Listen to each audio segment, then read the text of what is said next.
investigations have revealed that the suspect, Fraser Michael Bohem, was driving a dark gray four-door sedan, was traveling westbound on Pacific Coast Highway when he lost control of his vehicle and swerved towards the shoulder of the north side of Pacific Coast Highway.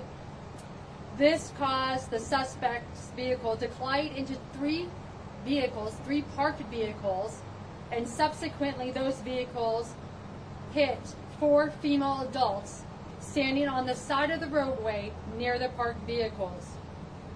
The four females were pronounced dead at the scene.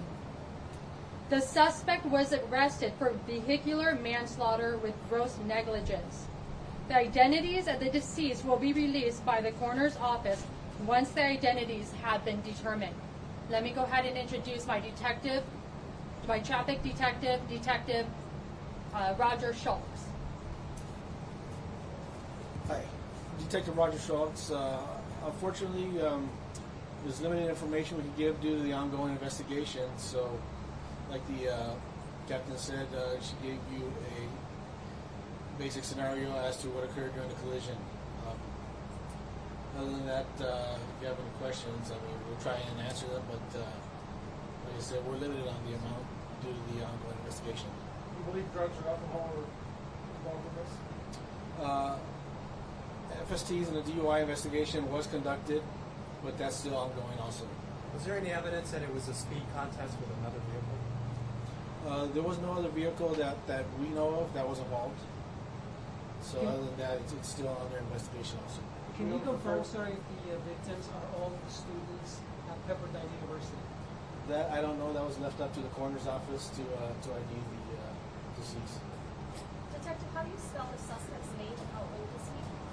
The suspect's last name was spelled B-O-H-M. He's 22 years old. Is he injured at all? From my understanding, it was just minor injuries. Where is he now? Right now, he has been released. He's been released under bail?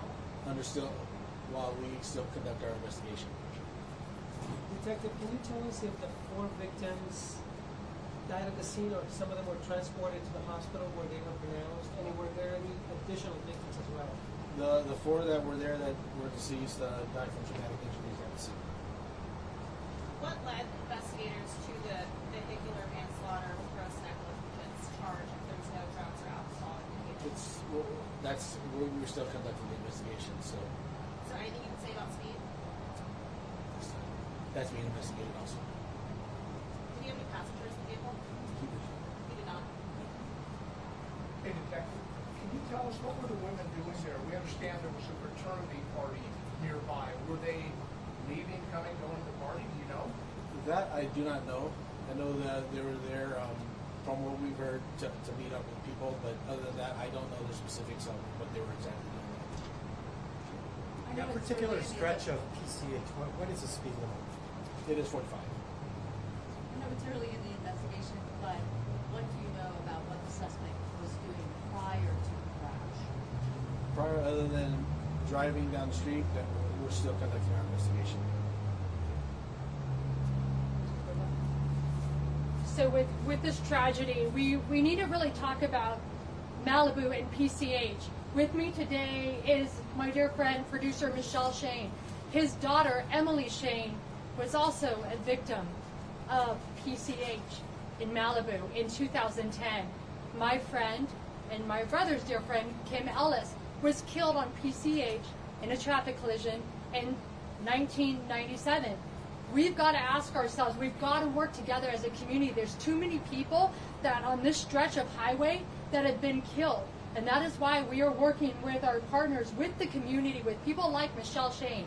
He just produced a movie called 21 Miles in Malibu, which talks about the deaths on PCH. We've got to bring awareness to this.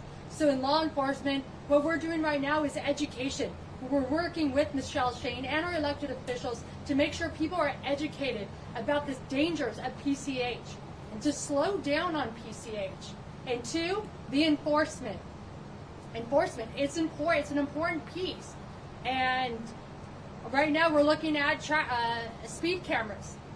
We have to look at law enforcement differently. We've got to change with the times. when technology is an option, and these speed cameras will be, they're going to be in 6 cities starting in 2024. We've got to keep our eyes on this technology because I believe that it will save lives, and that is the point of this.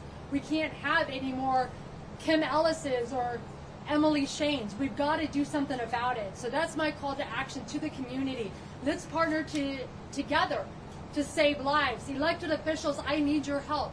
Let's partner together and save lives. Captain, are there any specific initiatives to add speed traps, cameras that you attributed to, speed bumps, more stoplights, anything like that? Hans. You'll have to talk to the city of Malibu and Caltrans, but remember PCH is a state highway.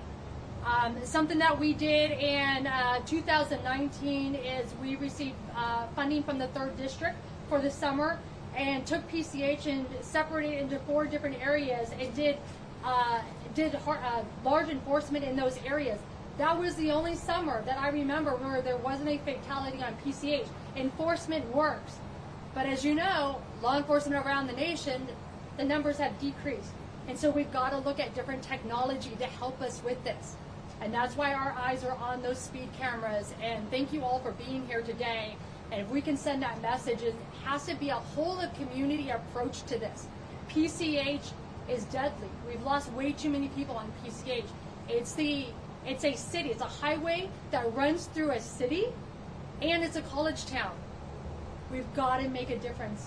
So thank you all for being here. And if there's any other questions that myself, Michelle Shane, or the detective can answer, we're here for you guys. Captain, you mentioned the vehicular manslaughter with gross negligence charge. Is that because you believe drugs and alcohol may have been involved, or speeding? Can you elaborate on that?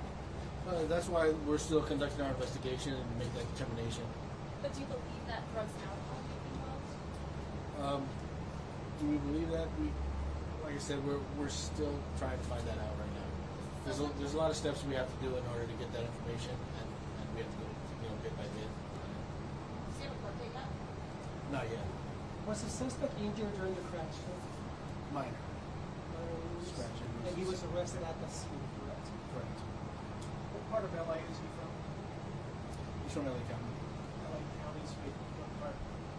From what I believe, I believe locally in Malibu. He's a Malibu resident? That's where the registration came in. Do you believe he's a Pepperdine student? I don't know. I'm sorry. Is the driver the registered owner of the vehicle? That's still being under investigation. Okay. Before they, young ladies lose their lives from a parked car that was hit and then the dress hit them? That's correct.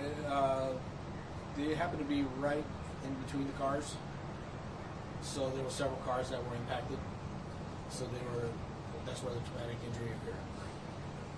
Is there anything particularly notorious about that particular stretch of the highway?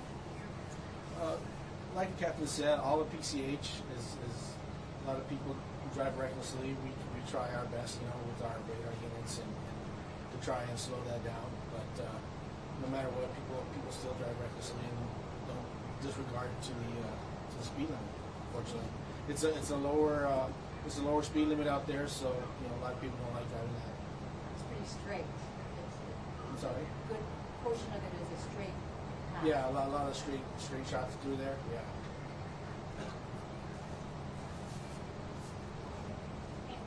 Any other questions that, actually, I'm going to leave you with this. We did a study about a year ago, and I know that Hans and I have talked about it as well, is the leading cause of collisions on PCH by far is speed. We need people to slow down on PCH. Again, it is a town. It is a college town. We need people to slow down. Any other questions that you have for Do you have us? any stats on how many people have gone recently, like maybe 2023 or? We do have those stats. I apologize. I don't have them for you today in front of you. You got something like And we won't have those stats right now in front of us. And if you could repeat just the name and the spelling of the driver. The driver, first name Frazier, middle name Michael, last name B as in boy, O as in ocean, H as in Henry, M as in Mary. Captain, how fast did you say that the car was going, or how fast your vehicle was going? That's still being investigated right now. And that hasn't been determined. Will you be stepping up speed enforcement? Yes, we do have motor deputies out there as well as patrol vehicles. Yes, that is something that we do focus on heavily is enforcement, especially with speeding. It's a zero tolerance for speeding. The residents we talked to last night said because there is no sheriff's presence in Malibu anymore, that the station's no longer there, they feel like there is no enforcement on a regular basis. What is your response to that claim? So, there is a presence. There's always a presence of Sheriff's Department personnel in Malibu. There's never a time where Malibu is not with many sheriff vehicles. The problem is we can't be everywhere at once, and the strip of PCH in Malibu is 21 miles. And so when you don't see a sheriff's car, people are going to, unfortunately, speed and break the law. That's where we can really leverage, really look into these speed cameras. Is this something that we should think about using in our community? Some residents were telling us that this particular area where the accident occurred is highly dangerous, but this is not the first time that an accident has been reported at the very same spot. Why is it so problematic? I mean, I look at those 21 miles, and I know that Michelle researched this extensively. Those 21 miles, I mean, I can count how many have happened near the pier or near Zuma. So it's all of that entire stretch of Malibu. Emily Shane was killed by Heather Cliff, which is on the other end of Malibu. So it's the whole 21 miles of Malibu that we need to really look at, in that we need to do something different. Does the highway patrol also patrol and enforce speed on PCH? They're in the unincorporated area of Malibu, so they're not in the city. We handle it in the city. Okay. Captain, the California speed law, the speed camera law they just passed, those are $50 tickets. You really think that $50 tickets are going to slow these guys down? It's a start in the right direction, and I'm willing to at least look at that and start talking to our elected officials, because we have to do something. What we're doing right now is, when you see a patrol car, what does everybody do? You slow down, right? You drive by the rules of the road. So we've got to do something different. And yes, it is $50, but maybe that'll wake a couple people up. Because Malibu is a great place to come to. It's about 13,000 residents, but the type of people that come in, especially during the summer, influx of hundreds of thousands of people. And it's sad when I have to stand in front of you and say that some of them come to Malibu to enjoy the beautiful beaches, but never make it home. We've got to do something different. We've got to bring awareness to the situation. We have to slow down. This is a city with a highway in the middle of it. Any other questions that we can answer for you? Do you have somebody that speaks Spanish or Spanish language with you? No, not at the moment. We will look and see if we have someone in the back that can help out with it. Just for the statement. Absolutely, I apologize for that. Captain, would you spell your name, please? First name is Jennifer, it's common spelling, last name S is in Sam, E is in Edward, E is in Edward, T is in Tom, O is in Ocean, O is in Ocean. Any other questions? Great, thank you all for being here today and covering this.